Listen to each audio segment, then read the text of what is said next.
I'm a big believer that any time you do a speech or a presentation, it's critical that you nail the dismount. Obviously, we're not talking about gymnastics here, but in many ways, it's the same concept. The dismount is the last thing the judges will see. You want to make sure you get it right, just as that last thing you say is the last thing the audience will hear. And oftentimes, it may be the one thing that they actually remember as they're walking away.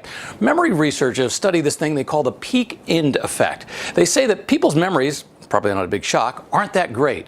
As a result, we tend to remember the peaks and the end of various experiences.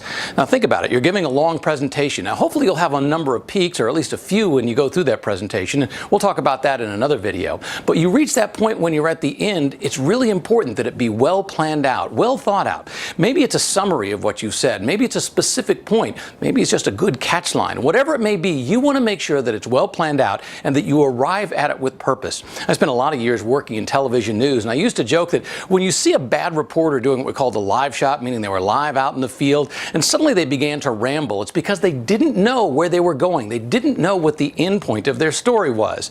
And as a result, well, they kind of rambled off into the distance. And it's critical that you know the end point as well, so you don't ramble off in the distance. Remember, your speech has a beginning, a middle, and an end. It's really important that you make sure you get that end right so you can nail the dismount.